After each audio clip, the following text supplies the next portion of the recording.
ब्रह्मानन्दं परमसुखदं केवलं ज्ञानमूर्तिं द्वन्द्वातीतं गगनसदृशं तत्त्वमस्याधिलक्ष्यम् एकं नित्यं विमलमचलं सर्वधी साक्षिभूतं भावातीतं त्रिगुणरहितं सद्गुरुं तं नमामि सद्गुरुं तं नमामि। गुरु को मानुष जानते ते नर कहिए अंत होय दुखी संसार में आगे यम के फंत। गुरु नारायण रूप हैं गुरु ज्ञान के घाट गुरु के वचन प्रताप सो मन के मिटे उचाट मन के मिटे उचाट। हरि ओम तत्सत हरि ओम तत्सत।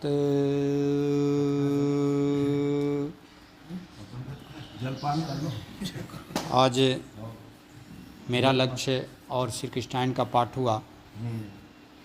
मेरा लक्ष्य में आया है कि काशी और कश्मीर बराबर कोई शहर नहीं है, राग द्वेष ईर्ष्या से बढ़कर कोई जहर नहीं है। हाँ सही है। तो ये मेरा लक्ष्य में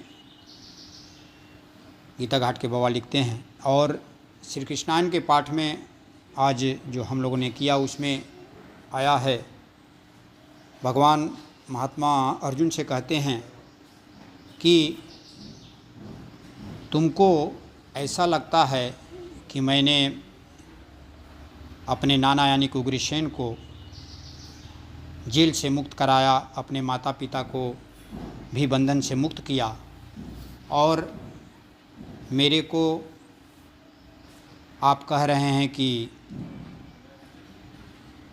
इन भाई बांधवों को, पितामहों को, गुरुजनों को वध करो। तो तुम्हारा ऐसा सोचना ठीक नहीं है, क्योंकि जो हमारे नाना उग्रसेन थे वे धर्मात्मा और पुण्यात्मा राजा थे, और कंस अतताई और क्रूर और राक्षसी प्रवृत्ति का मामा था। इसलिए मैंने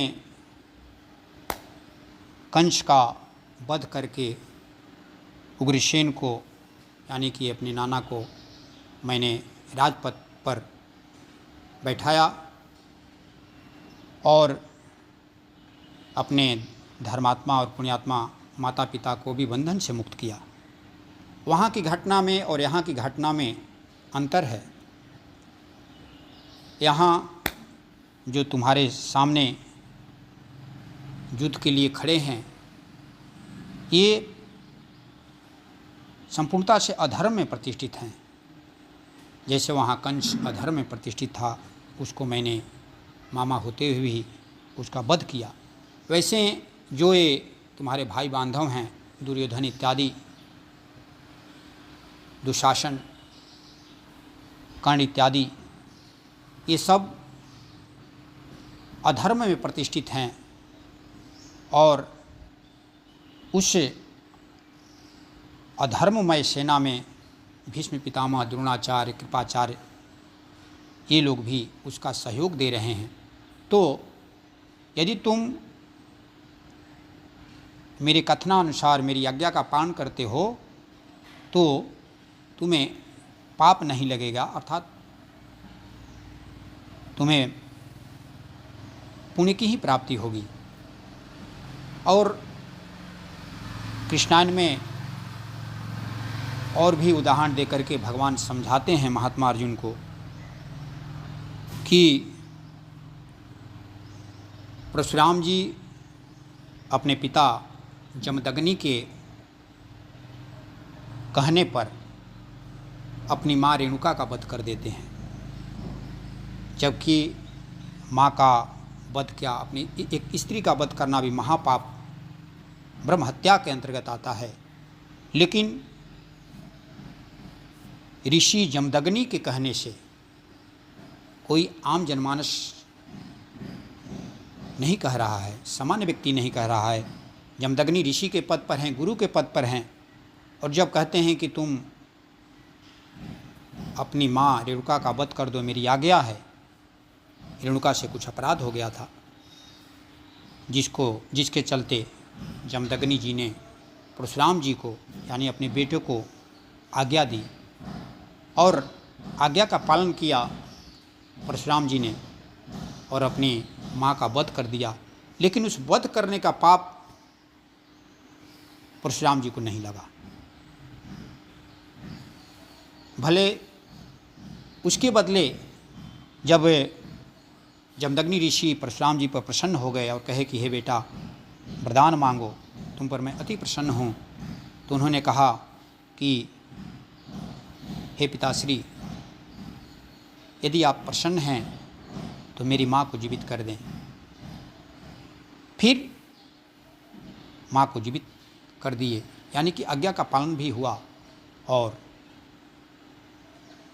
जो दंड अपराध हो गया था वो अपराध का प्रायश्चित भी हो गया। लेकिन परशुराम जी को कोई पाप नहीं लगा। अब ऐसे ही आगे उदाहरण देते हैं कि जैसे सुग्रीव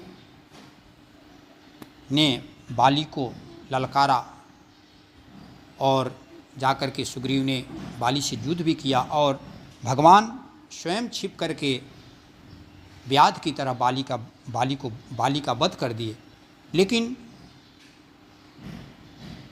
सुग्रीव को कोई पाप नहीं लगा। भगवान को तो पाप क्या लगना था। भगवान तो एक मर्यादा को मर्यादित रखने के लिए, इसलिए कि बाली को वरदान मिला था सूर्य भगवान से कि जो भी तुम्हारे पास आएगा उसकी आधी शक्ति तुम्हारे पास चली जाएगी। तो भगवान की शक्ति तो उसमें जाती नहीं, लेकिन सूर्य भगवान से जो वरदान मिला हुआ है, वरदान की जो मर्यादा है वो मर्यादा बनी रहे, इसलिए उन्होंने उस वरदान का सम्मान करने के लिए इस प्रकार उन्होंने ऐसा किया, छिप करके मारा। वैसे ही विभीषण जी का उदाहरण देते हैं कि विभीषण ने रावण को मारने के लिए भगवान को बताया कि विभीषण जी ने बताया कि इसके नाभि में अमृत का वास है, इसलिए आप नाभि में बाण का संधान करें।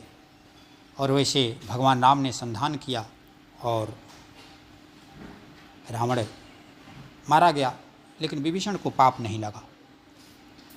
वैसे ही आगे कहते हैं कि प्रहलाद एक धर्मात्मा पुण्यात्मा हिरण्यकशिपु के पुत्र थे। हिरण्यकशिपु राक्षसी प्रवृत्ति का था। वह प्रहलाद जी को बहुत ही प्रताड़ित करता था, कई प्रकार के उनको कष्ट दिया। लेकिन प्रहलाद जी अपने स्वधर्म में प्रतिष्ठित थे। उन्होंने सिद्धांत से समझौता नहीं की। जो पुत्र धर्म है, पुत्र धर्म का गृहस्थ आश्रम में रहने के चलते उन्होंने निर्वहन किया। एक पुत्र का पिता के प्रति जो धर्म होना चाहिए, उन्होंने उसका भली भांति उस कर्तव्य का पालन किया। लेकिन जब वो कहता था कि तुम भगवान का भजन मत करो, किस भगवान का भजन करते हो, मैं तो स्वयं भगवान हूँ, तो इस सिद्धांत को नकार देते थे। वो कहते थे कि जो जिससे संपूर्ण सृष्टि संचालित है, जो सबका पिता है, जो ब्रह्मांड का नायक है, उसको आप भी माने, आपसे मेरी ये प्रार्थना है। और मैं अपने सिद्धांत से समझौता नहीं कर सकता हूँ। मैं परमात्मा का भजन नहीं छोड़ सकता हूँ, चाहे आप लाख यत्न कर लीजिए। और हिरण्यकशिपु ने बहुत यत्न किया, उनको पहाड़ से गिराया, उनको समुद्र में डुबाने का प्रयास किया, अग्नि में जलाने का प्रयास किया। स्वयं उसकी जो बहन होती है होलिका, उसके गोदी में बैठा करके वो प्रहलाद को जलाने का प्रयास किया गया। होलिका को वरदान था ब्रह्मा जी से कि उसको अग्नि नहीं जला पाएगी, लेकिन स्वयं होलिका जल गई, क्योंकि वरदान के साथ कुछ मर्यादाएं होती हैं। उस मर्यादा का पालन नहीं करेंगे। उस धर्मात्मा और पुण्यात्मा प्रहलाद जी जो कि स्वधर्म में प्रतिष्ठित हैं, उसको जलाने के लिए उस वरदान का उसने दुरुपयोग किया, इसलिए होलिका स्वयं जल गई और प्रहलाद जीवित हो गए। तो वहाँ उनका स्वधर्म में प्रतिष्ठित व्यक्ति को कोई बिगाड़ नहीं सकता है। स्वधर्म में प्रतिष्ठित है महात्मा प्रहलाद, और जब प्रहलाद की प्रार्थना पर नरसिंह भगवान प्रकट हुए, जब हिरण्यकशिपु ने कहा कि तुम्हारा भगवान क्या है, तो उन्होंने कहा कि हर जगह है, खड़ग खम्भ में कोई भी ऐसा स्थान नहीं है जहाँ की नहीं है। तो वो प्रहार करता है हिरण्यकशिपु, और उसी में से खम्भे से जो है भगवान नरसिंह प्रकट होते हैं और प्रहलाद के पिता हिरण्यकशिपु का वध कर देते हैं, लेकिन प्रहलाद को उसका पाप नहीं लगता है। तो इस प्रकार भगवान कृष्ण महात्मा अर्जुन को समझाते हैं कि तुम इस धर्म युद्ध को धर्म युद्ध समझ करके करो। तुम्हारा इस समय जो चित्त मोहित हो रहा है, मोह से ग्रसित हो रहा है, यह ठीक नहीं है। इसलिए कि धर्म से भागना यह कायरता का परिचायक है।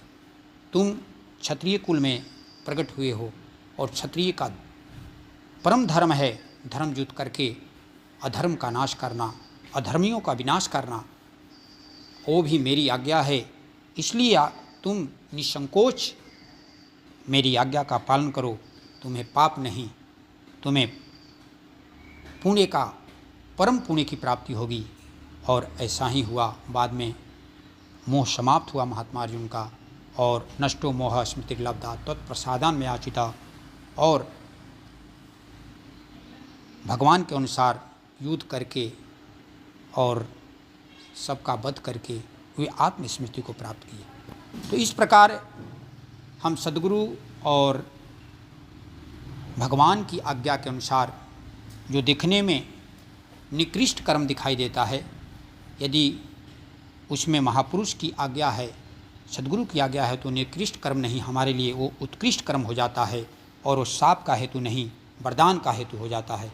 तो इसी के साथ गुरुदेव के चरणों में वाणी को विराम। प्रेम से सद्गुरुदेव भगवान की जय। गुरु चरण की आरती गावे।